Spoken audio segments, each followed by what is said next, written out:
Và sụt đấy ở khía mình nâng miền video mây muối và tẹt tuồng cho mùi nâng lùm hạt thôi chứ lùm hạt biết cảnh nghĩa pôn lơ bạc khai pôn lơ bạc đi bọt nâng sao đi thạc hay cái nâng cứ miền chiều thì ho mùi miền nông cạn đấy bây giờ chất biết là chôn bây giờ chất ạ biết là chôn cả này miền là lưu cả này miền pôn miền côn cả này miền xây lùi và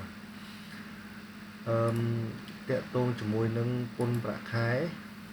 cái miền tràng rụng môn kề men tha oi tha phơ cá đang được cho pôn là ngỏ thì và này class phơ cá để cho pôn này class cho pôn đây chẳng tràng rụng môn pôn bạc khai cái miền gần nọt cầm kề và vẽ khai pi sâu từ mình liên theo mỗi con là mình liên cái lá cứ pôn vẽ khai nó cứ ra sâu kia rồi và tại bà sân chia có vẽ khai có trở lo pi mình liên theo mỗi con mùi lời này lời mùi thế từ đó pi liên cứ có tới cho pôn vẽ khai nó ngơ ra pram vẽ rồi hơi rụt muốn cứ cho vẽ khai có đại này trở lo nâng ấy con nâng pram bị rối hay đọ nâng chất sập pram pòn ấy rụt muốn kì cầm tí bấy và sân còn miền vẽ khai pi liên muối từ đó bảy liên vẽ mỗi con bảy liên cái lá cứ còn cho con vẽ khai nạt ra đọc thì rồi hơi rụt muốn cứ vô vẽ khai gọi nâng đấy con nâng đo bị rối hay nâng đo mở rối cho tập làm con mình hay bà sân chỉ vẽ khai con nơi cho lo pi bảy liên về mỗi con muối tới đập pi liên về mỗi con cho ra phốn đập ram bị rồi hay con vẽ khai con nó cứ để rồi một con nó cứ cái dấu bị vọt con nâng đập ram bị rối còn tay đọ nó của môi ở còn trình bình hay cầm trong cõi và xin được vẽ khai quát lơ pi cùng bảy liền và mỗi con tới cứ quát tới cho vốn là ra một phay về rồi hay rồi cũng muốn cứ vô này đấy bị vọt quát nắng con nắng một phay về rồi còn tay đỏ một với nhận mà liến pi rối một phay để còn nhìn và nít tẹt tôn cho mùi nắng ra cầm ấy cầm vẽ khai có thấy ra mà về rồi nắng rồi biết kẻ này con vẽ khai này con ấy thử tay chầm mong trở lọ pi na từ na mà phía rồi hay ra rụng môn mà nó cứ thế rụng môn dưới đọ mà trên in trên những cứ dương thử để chầm ô tô tình thử chầm và dương tình như thế năng viên mình bạn đây tình tình tích chừng chầm mà này ấy chẳng nói pi rất cả dương thử chầm này nó có việc song khăn đấy cạn này nữa người ta thì tiến sầm rạp để vô chất như bây giờ chôn đàn miền và sinh con này miền côn sắt nông bẩn tục nia pe từ bong côn tới tụ bán ca bằng thoi mù than cầm ngọc côn cứ mà rối hà sập ram mà rối hà sập pòn riêng đấy con côn nè nẹt một hài còn tay côn nó men cục côn nó ở đây kia gần nó chứ nằm rồi đấy người ta côn nông bẩn tục dụ mình lơ pi đập buồn chứ làm này còn ta bờ sân chia câu nắng quạt chia sơ được còn thì sắt cái ta mình ơi lơ pi một phay về chứ làm đây chân dương về lấy bờ câu mình riến đập buồn chứ làm chó bờ sân chia câu này quạt cặp bông tà riến cứ cái cất một dụ một phay pram bờ sân còn dụ một phay của môi thì hòm phay của môi làng tới cứ cái ắt cất ỏi thế mà rồi hà sập còn riêng và khó tẹt tôi chỉ muốn nâng giá bọt bài vừa ca chỉ mấy tia về ai chỉ một cuốn ai chỉ đây về lắm đây vừa cá cuốn là tia về lắm cuốn vừa cá đây là tia chứ và nâng tẹt tôi chỉ muốn nâng giá bọt nâng có tới tua tra tập đôi cồn như này này mà rồi hà sẽ làm con riết không mình nè đôi khi và chẳng chỉ nói con vẽ khai đấy vì mẹ nhiên là phần năng như thời trăm và năng là thà đấy kia វាសំខាន់ប៉ុន្តែកន្លែងចំណុចផ្សេងអ្នកទាំងអស់គ្នាត្រូវទៅបើកមើលច្បាប់ពន្ធវគ្គខែទៅមើលទូឲ្យយល់ដឹងច្រើនជាងហ្នឹងទៅប៉ុន្តែគាត់ថាបើយើងកណនីពន្ធវគ្គខែហ្នឹងវាច្រើនវាតាក់ទងនឹងចំណុចដែលខ្ញុំបានហើយធ្វើឡើងនឹង slide នេះបាទអូខេអញ្ចឹងកុំឲ្យខាតពេលខ្ញុំចូលឧទាហរណ៍តែម្ដងបាទអញ្ចឹងឧទាហរណ៍ទី1ករណីបើនយោជិតនឹងនៅលាវឧទាហរណ៍បាទអញ្ចឹងខ្ញុំអាននយោជិតវាអាចមាននយោជិតនយោជកកែនយោជិតហ្នឹងគឺបុគ្គលិកហ្នឹងឯងបាទអញ្ចឹងខ្ញុំឧទាហរណ៍ថាលោកលៀបជានយោជិតរូបវ័ន្តបុគ្គលនិវាសនជននេះក្នុងករណីនិវាសនជនណាបាទស្អីនិវាសនជនដែលស្នាក់នៅកម្ពុជាលើសពី6ខែឡើងទៅពេលយើងទាំងអស់គ្នាគឺសិតតែនិវាសនជនណាបាទចុះបើអានិវាសនជនដែលនៅកម្ពុជាក្រោម1ខែឬជនបរទេសគាត់មកធ្វើការស្រុកខ្មែរអញ្ចឹងហើយគាត់នៅក្រោមរយៈពេលក្រោម6ខែអញ្ចឹងគេឲ្យឈ្មោះថាអនិវាសនជនអញ្ចឹងអានេះខ្ញុំនិយាយពីនិវាសនជនបាទតែអញ្ចឹងខ្ញុំអានសារទៀតថាលោកលៀបជានយោជិតរូបវ័ន្តបុគ្គលនិវាសនជនដែលធ្វើការនៅក្រុមហ៊ុនមួយក្នុងប្រទេសកម្ពុជាមានវិវត្តប្រាក់ប្រចាំខែចំនួន475 $475ជាងទីហោថាឥឡូវលោកលៀបហ្នឹងគាត់ប្រាក់ខែ475ចឹងក្នុងករណីគាត់ប្រាក់ខែប៉ុណ្ណឹងតែយើងត្រូវកណនីពន្ធប្រាក់ខែគាត់មិនហើយគាត់ជាប់ពន្ធប្រាក់ខែម៉ានក្នុងខែបាទអញ្ចឹងរបៀបកណនីពន្ធប្រាក់ខែគឺគេតាំងហ្នឹងគឺប្រើរូបមន្ត x ស្មើ y ដល់ z ស្អីទៅ y y គឺប្រាក់ខែដែលគាត់ទទួលបានពេល z ចំនួនប្រាក់ខែចំនួនទឹកប្រាក់ដែលត្រូវដកពីគាត់មកវិញចុះស្អី x x គឺគេយក y ដល់ z គឺ x នេះនេះអភិវឌ្ឍឡើងនេះបាទអញ្ចឹង y ប្រាក់ខែគាត់ទទួលបានប៉ុន្តែគាត់មិនត្រូវបានប្រាក់ខែប៉ុន្មានត្រូវបានប៉ុណ្ណឹងពេលខ្លះគេត្រូវដកមកវិញខ្លះអញ្ចឹងគេយក y ដល់ z អញ្ចឹងគាត់ x នេះគាត់ទទួលបានប៉ុន្មានអញ្ចឹងគេយកចន្លោះនេះវិវត្តហ្នឹងគឺគុណភាគរយវាហ្នឹងបាទអញ្ចឹងឥឡូវកុំអោយបាក់ឥឡូវខ្ញុំខ្ញុំកណនីមើលហ្មងឥឡូវខ្ញុំរក y y នេះប្រាក់ខែគាត់វា475ចុះ$475អញ្ចឹងខ្ញុំឧបមាថា$1 $4000រៀលនេះខ្ញុំឧបមាណាបងប្អូននេះខ្ញុំឧបមាថា$1 $4000រៀលចុះបើសិនជា$4050 $4070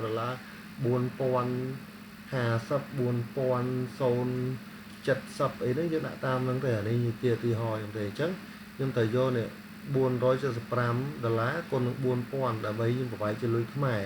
អញ្ចឹងគេសួរខ្ញុំទៀតថាមិនបានត្រូវប្រវាយជាលុយខ្មែរអញ្ចឹងដោយសារតែកម្មវគ្គខែយើងគេគិតជាលុយខ្មែរហើយពេលយើងធ្វើការយើងទទួលបានជាដុល្លារចុះបើយើងធ្វើការបានជាលុយខ្មែរយើងមិនបាច់ចាំបាក់គុណទៀតទេប៉ុន្តែបើសិនជាយើងធ្វើការទទួលបានជាដុល្លារយើងត្រូវគុណប្រវាយជាលុយខ្មែរយើងគុណ4000រៀលទៅអញ្ចឹងវាត្រូវ$1,90,000បាទឬក៏$1,900,000រៀលបាទអញ្ចឹងអាហ្នឹង y បាទបន្តមកទី100Z ចំនួនទឹកប្រាក់ត្រូវដកមកវិញZ ចឹង0ដោយសារអីដោយសារគាត់នៅលាវបើសិនគាត់មានពលមានកូនហ្នឹងកន្លែងហ្នឹងត្រូវមានទិន្នន័យប៉ុន្តែដោយសារតែគាត់នៅលាវចាត់មានទេអញ្ចឹងយើងរកនេះយើងត្រូវរក x អញ្ចឹង x ស្មើ y ដល់ z y ដល់ z មកបាទ y $1,900,000ដល់ z 0ហ្នឹងហើយអញ្ចឹង x ស្មើ$1,900,000ចុះឥឡូវយើងរក x ឃើញហើយពេលយើងរក x ឃើញកន្លែងហ្នឹងអ្នកនរនេះត្រូវមើលលទ្ធផល$1,900,000រៀល$1,900,000រៀលយើងមើលតើវាចូលក្នុងកម្មទីប៉ុន្មានចន្លោះណាហើយកម្មទី1 0ទៅ$1,500,000កម្មទី2$1,500,000ទៅ2លានអញ្ចឹងនេះx គាត់$1,900,000រៀលអញ្ចឹងវាចូលក្នុងកម្មទី2មានន័យថាលោកលៀបហ្នឹងគឺគាត់ត្រូវជាប់ពន្ធវគ្គខែនៅអត្រា 5% អញ្ចឹងយើងត្រូវយករូបមន្តទី2នេះយកមកគិតអញ្ចឹងបៀវត្តគាត់$1,900,000គុណ 5% ដក 75,000 បាទអញ្ចឹងខ្ញុំកណនីនេះ salary tax ពន្ធវគ្គខែ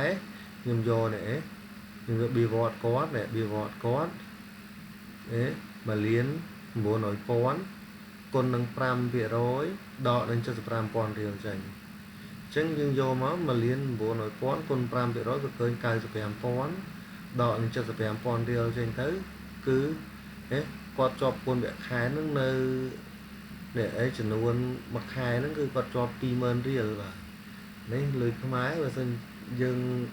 ចង់ដុល្លារយើងចែក4,000វិញទៅបាទវិញ5រៀលបាទនេះយើងរកជាលុយខ្មែរយើងមិនបាច់ចែកក៏បានដែរយកមក95,000ដកនឹង75,000នោះគឺឃើញ20,000រៀលបាទអញ្ចឹងក្នុងករណីលោកលៀបហ្នឹងគាត់នៅលាវហើយគាត់វគ្គខែគាត់475គាត់ជាប់ពន្ធ20,000ជាងទីហោទៀតចុះបើសិនជាលោកលៀបហ្នឹងគាត់មិនមែននៅលាវទេគាត់មានប្រពន្ធមានកូនជាងយើងចូលទីហោទី2ចុះបើក្នុងករណីលោកលៀបហ្នឹងមានប្រពន្ធហើយមានកូនមួយតើហើយវគ្គខែគាត់ដដែលតើគាត់ទៅជាប់ពន្ធវគ្គខែមកជាងយើងរងតែមកនេះតាមរូបមន្ត x ស្មើ y ដល់ z y យើងយកវគ្គខែគាត់475,000ប្រវែកទៅជាលុយខ្មែរហើយទៅជាលុយខ្មែរចឹងឃើញ1,900,000រៀលបាទដូចមិញហ្នឹងមិនតែស្រាប់លើវាមានតម្លៃដោយសារតែគាត់មានប្រពន្ធហើយនឹងកូនអញ្ចឹងយើងនិយាយមិញតាម slide ដំបូងគេថាប្រពន្ធម្នាក់បាន150,000កូនម្នាក់បាន150,000អញ្ចឹងវាថាសមាជិកគាត់2នាក់អញ្ចឹងយើងយកមក150,000គុណនឹង2មកគឺ300,000រៀលអញ្ចឹងយើងរកឃើញនេះy ដក z x ស្មើ y ដក z អញ្ចឹងយកមក x 1,900,000ដកនឹង z 300,000អញ្ចឹង x គាត់នឹងគឺ1,600,000រៀលជាងយើងមក1,600,000រៀលតែចូលកម្មទីចូលកម្មទីម៉ាននៅតែកម្មទី2ដែរពីចន្លោះពី1,500,000ទៅ2លានអញ្ចឹងវគ្គខែគាត់នេះចូលនៅកម្មទី2នេះគឺ5%ដដែលអញ្ចឹងយករូបមន្តមកគិតទៀតបាទអញ្ចឹងយើងយកមក sorry ថា1,600,000គុណ5%ដក75,000អញ្ចឹង1,600,000គុណនឹង5%ទៅឃើញ80,000ដកនឹង75,000មកអញ្ចឹងគាត់ជាប់គុណវគ្គខែទៅ5,000ហ្នឹងជាយើងមើលខុសគ្នាកាលមុនគាត់នៅលាវគាត់ជាប់20,000ឥឡូវគាត់មានប្រពន្ធមានកូនគាត់ជាប់5,000នេះវគ្គខែដូចគ្នាប៉ុណ្ណឹងករណីនេះគឺយើងមើលករណីទៀតចុះបើសិនជាគាត់នៅមានកូនមួយទេតើគាត់មានប្រពន្ធមានកូន2មិញកូនមួយចុះបើកូន2វិញយើងរកទៀតមកនេះx ស្មើ y ដល់ z y គាត់យើងយកមក475,000គុណនឹង4,000រៀលចឹងវាឃើញ1,900,000រៀលដែរប៉ុន្តែ z គាត់ឥឡូវយើងគុណ3នេះមិញគុណ12ទេឥឡូវគុណ3បាទអញ្ចឹង z គាត់ហ្នឹងគឺស្មើនឹង450,000ចឹងយក1,900,000ដក450,000នេះចឹងនឹងឃើញ x ចឹងវាឃើញ1,450,000រៀលចឹងអ្នកទាំងអស់គ្នាមើលឥឡូវ x វាឃើញ1,450,000រៀលចឹងវាចូលកម្មទីម៉ាននេះចូលចន្លោះកម្មទី1វាលែងកម្មទី2ទៀតដែរវាចូលចន្លោះកម្មទី1ចឹងកម្មទី1វា 0% អញ្ចឹងថាក្នុងករណីហ្នឹងគឺដំបូងហើយគាត់475ដុល្លារគាត់ទៅជាប់ពន្ធតែដោយសារគាត់មានប្រពន្ធមានកូនទៅធ្វើឲ្យពន្ធវគ្គខែគាត់លែងជាប់វិញ0វិញអញ្ចឹងក្នុងករណីខ្លះក្នុងករណីនៅលាវមិញដំបូងនៅលាវជាប់20,000ពេលដល់មានប្រពន្ធមានកូនមួយជាប់5,000ឥឡូវមានស្រាប់ទៅថាមានកូនមួយទៀតប្រពន្ធមួយកូន2ជាសមាជិក3នាក់តែឥឡូវពន្ធវគ្គខែគាត់លែងជាប់វិញមាន0ឃើញខុសគ្នាខ្ញុំទីហោអ្នកនរនេះមើលទីហោករណីនៅលាវករណីមានប្រពន្ធមានកូនករណីមានកូនតែកូន1កូន2អញ្ចឹងណាចឹងតើវាខុសគ្នាមិនចឹងខ្ញុំធ្វើជាឧទាហរណ៍ងាយៗឲ្យអ្នកនរនេះមើលពីរបៀបធ្វើលំហាត់តើតើជាមួយនឹងពន្ធប្រតិវត្តហ្នឹងបាទចឹងខ្ញុំទីហោផ្សេងទៀតតើតើជាមួយនឹងទីហោទី4ឥឡូវយើងដូរថាលោកលៀបហ្នឹងគាត់មិនមែនវគ្គខែប៉ុណ្ណឹងទេគាត់វគ្គខែគាត់ហ្នឹង $1,200 វិញ$1,200 កាក់nàyនេះវាចូលកាក់này 4,80,000 ហ្នឹងណា4,80,000 វាចូលកាក់này 4,80,000 កាក់này 10% ណាបាទអញ្ចឹងយើងកាក់này ដដែលមក x ស្មើ y ដល់ z ហើយ y យើងយកនេះ$1,200 គុណនឹង 4,000 យើងមកចង់វាយវាជាលុយខ្មែរបាទដោយសារពន្ធវគ្គខែយើងគឺគេគិតវាជាលុយខ្មែរអញ្ចឹងយើងវាយជា$2ទៅលុយខ្មែរអញ្ចឹងវាឃើញ4,800,000 រៀលចុះZមានZអត់មានទេដោយសារអីសារគាត់នៅលីវអញ្ចឹងបើគាត់នៅលីវអញ្ចឹងZអត់មានទេបើសិនជាគាត់មានប្រពន្ធមានកូនអានេះយើងត្រូវគិតដូចទី2ទី3មកអញ្ចឹងយក x រក x ស្មើy ដល់ z អញ្ចឹងy 4,800,000 ដកនឹង0អញ្ចឹងx គាត់វាវត្តគាត់ហ្នឹងគឺ4,800,000អញ្ចឹងយកមក4,800,000ចូលកម្មកម្ម 10% ចន្លោះពី2លានទៅ8លានកន្លះ 10% រូបមន្តយើងទៅយកវាវត្តគុណនឹង 10% ដកនឹង 175,000 បាទអញ្ចឹងយើងគណនាមកនេះ Soliditas ស្មើ 4,800,000 គុណនឹង 10% ដក 175,000 បាទហ្នឹងរូបមន្តគេបងប្អូននេះបាទអញ្ចឹងយើងយកមក 4,800,000 គុណ 10% វាឃើញ480,000 ដកនឹង 175,000 មកអញ្ចឹងពន្ធវគ្គខែគឺគាត់ជាប់ 35,000 រៀលបាទជាប់ច្រើនដែរវគ្គខែច្រើនពន្ធច្រើនអញ្ចឹងបាទបើសិនជាយើងអត់ចង់ជាប់ពន្ធយើងយកវគ្គខែតិចៗទៅធ្វើការឬក៏យើងយកវគ្គខែល្មមហើយយើងមានពន្ធមានកូនច្រើនអត់ជាប់ទេបាទដូចទីហោទី3អញ្ចឹងបាទចាឥឡូវទីហោទី4រៀងប្លែកទីហោទី5ទី5ឧបមាថាឥឡូវគាត់មានវគ្គខែលោកលៀបហ្នឹងគាត់មានវគ្គខែ 1,500 ហើយគាត់មានខ្ចីលុយក្រុមហ៊ុនហើយអញ្ចឹងករណីនេះនយោជិតមានប្រពន្ធមានកូនមួយនិងមានខ្ចីលុយចុះករណីបើមានខ្ចីលុយវិញអានេះយើងប្លែកគេតែយើងគិតមិនបាទអញ្ចឹងតកតងជាមួយនឹងលុយខ្ចីអាហ្នឹងគេត្រូវគិតចូលទៅក្នុង y ហើយលុយសងត្រូវគិតចូលទៅក្នុង z ហ្នឹងត្រូវចាំបាទអាខ្ចីគិតចូលទៅក្នុង y ពេលសងគិតចូលទៅក្នុង z ហើយខ្ញុំអានទីហោលោកលៀប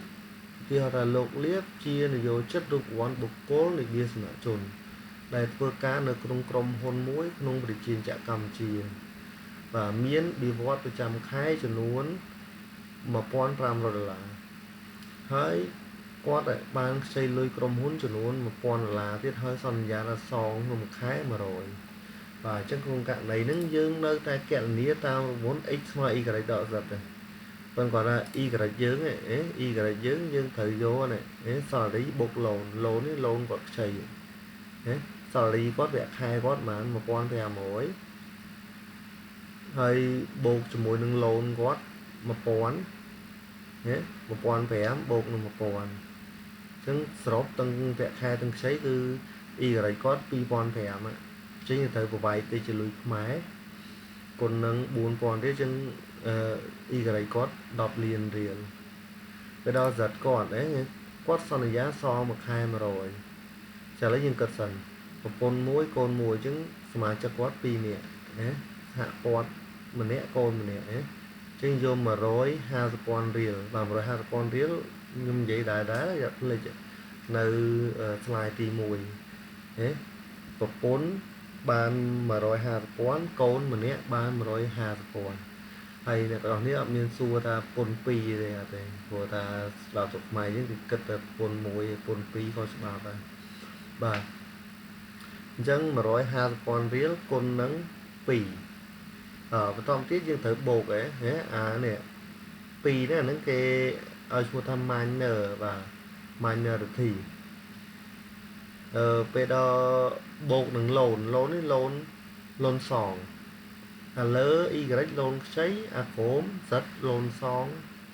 បាទអញ្ចឹងគាត់សងមួយខែប្រហែល 100គាត់សងមួយខែ200ដាក់200 300ដាក់300តែនេះគាត់សន្យាថាសងមួយខែ 100អញ្ចឹងដាក់100 vậy thì chỉ lực mai đây và chứ vô mà rồi hạt quán con nâng pì chứ khơi bây giờ quán mà rồi con buồn còn đấy khơi 80,000 ចឹងបូកចូលគ្នា1,100,000 រៀលបាទហ្នឹងអីគេសាច់ចាឥឡូវយើងចង់រក x យកមក y ដក z បាទ x ស្មើ y ដក z យើងយកមកនេះ10លានដកជាមួយនឹង1,100,000 ចឹង x គាត់ឃើញបាន8,900,000 ឥឡូវយើងមើល8លានចូលកម្មទីម៉ាន8,900,000 កម្មទី1 0 ទៅ 1 លានកន្លះកម្មទី2 1 លានកន្លះទៅ 2 លានកម្មទី3 2 លានទៅ 8 លានកន្លះដល់កម្មទី4 8 លានកន្លះទៅ 12 លានអញ្ចឹងយើងបាន8លាន900ចឹងវាចូលនឹងកម្មទី4គឺ15%ប្រើ15%អញ្ចឹង15%គឺយកវិវត្តគុណ15%ដកនឹង 600,000 បាទអញ្ចឹងខ្ញុំយកមកនេះ salary tax យកមក8,900,000 គុណ 15% ដកនឹង 600,000 អញ្ចឹងយកមក8,900,000 គុណ 15% វាឃើញ 1,33,500,000 ដកនឹងរូបមុនគេនេះ 600,000 ចឹងគាត់ជាប់ពន្ធវគ្គខែចំនួន 735,000 រៀលបាទ$7,200 បាទអញ្ចឹងនេះក្នុងករណីមានពន្ធមានកូនហើយមានខ្ចីលុយអញ្ចឹងណាបងប្អូនហើយក្នុងករណីបើសិនជាគាត់មិនមែនកូនមួយទេកូន2អញ្ចឹងទៅអ្នកទាំងអស់គ្នាចំនួនកន្លែងហ្នឹងបន្ថែមទៀតទៅបាទហើយនេះគ្រាន់ជាទីហោទ្រុសងាយស្រួលឲ្យអ្នកទាំងអស់គ្នាក្នុងការរៀនគិតពន្ធវគ្គខែបាទបន្តមកទៀតឥឡូវទីហោថានយោជិតហ្នឹងគាត់អនិវេសនជនវិញជាខ្ញុំបញ្ជាក់ស្អីទៅអនិវេសនជនដែលរស់នៅកម្ពុជាក្រោម6ខែបាទក្រោម6ខែអញ្ចឹងគេឲ្យឈ្មោះថាអនិវេសនជនពេលខ្លះក្រុមហ៊ុនជួលជនបរទេសមកធ្វើជាមនិច័រអញ្ចឹងទៅមកគ្រប់គ្រងក្រុមហ៊ុនអញ្ចឹងឧទាហរណ៍បាទមកធ្វើការអញ្ចឹងឥឡូវគាត់មានវគ្គខែអញ្ចឹងបងប្អូនអញ្ចឹងប៉ុន្តែគាត់ធ្វើក្រោមឥឡូវគាត់ធ្វើតបាន6ខែទេបាទអញ្ចឹងក្នុងករណីហ្នឹងតែបើសិនជាបុគ្គលិកអនិវេសនជនអញ្ចឹងតើគិតពន្ធវគ្គខែមិនបាទអញ្ចឹងគេថានេះលោក Heaven គឺជានយោជិតរូបវ័ន្តបុគ្គលអនិវេសនជនដែលធ្វើការនៅក្រុមហ៊ុនមួយក្នុងរាជាណាចក្រកម្ពុជាហើយទទួលបានប្រាក់បៀវត្សរ៍ប្រចាំខែ 1,500 បាទអញ្ចឹងក្នុងករណីហ្នឹងបងប្អូនក្នុងករណីបើសិនជានិវេសនជនបើសិនជានិវេសនជនគឺគេយក y ដក z ហើយរូបមន្ត y ដក z ហើយយើងមើលតាមកម្មវាទៅកម្មជាប់ពន្ធវគ្គខែក្នុងកម្មទីម៉ានប៉ុន្តែបើសិនជាឥឡូវគាត់មិនមែនជានិវេសទេគាត់អនិវេសអញ្ចឹងគេអត់គិតតាមកម្មនេះទេគេមើលរូបមន្តនេះទេគឺគេដឹងតែយកពីគាត់20%តែម្ដងយក salary tax គុណនឹង20% salary tax គឺយកវគ្គខែគាត់គុណ 20% វគ្គខែគាត់ប៉ុន្មាន 1,500 គុណ 20% យកបងពន្ធមកអញ្ចឹងចង់រកពន្ធវគ្គខែគឺយក 1,500 គុណហើយវាយចលុយខ្មែរគុណ 20% តែម្ដងអញ្ចឹង 1,500 វា6លានគុណនឹង 20% អញ្ចឹងវាឃើញ 1,200,000 បាទអញ្ចឹងគាត់ជាប់ពន្ធជាប់ពន្ធវគ្គខែ$300បាទនេះក្នុងករណីអនិវេសនជនអញ្ចឹងបញ្ជាទៀតអនិវេសនជនគឺគេអត់មើលតាមកម្មហ្នឹងទេហើយយើងសួរទៅគ្រូចុះបើអនិវេសនជនហ្នឹងគាត់មានប្រពន្ធមានកូនបាទពន្ធកូននេះក៏គេអត់មានគិតតាមអត់មានដក y ដក z y ដក z ស្មើ x ទេអត់ទេគេយកវគ្គខែគាត់ប៉ុន្មានគុណ 20% យកមកអាហ្នឹងចំពោះអនិវេសនជនចុះបើចំពោះនិវេសនជនដូចទីហោទី1ដល់ទី5ដែលខ្ញុំបានធ្វើអ្នកនរគ្នាមើលហើយខ្ញុំទីហោអ្នកនរគ្នាមើលមុនអញ្ចឹងបាទនេះខ្ញុំទីហោតាក់ទងជាមួយនឹងការកណនីពន្ធលើប្រាក់បៀវត្សរ៍បាទអូខេអញ្ចឹងខ្ញុំអរគុណអ្នកនរគ្នាដែលបានចូលរួមទស្សនាវីដេអូដែលខ្ញុំបានធ្វើនេះបាទហើយសូមសរុបពរអ្នកនេះជួយ Subscribe ហើយនិង Share វីដេអូបើសិនជាយើងគិតថាវីដេអូនេះវាសំខាន់ដើម្បីឲ្យមិត្តភ័ក្តិអ្នកនរគ្នាមើលបន្តអញ្ចឹងណាបាទអរគុណច្រើន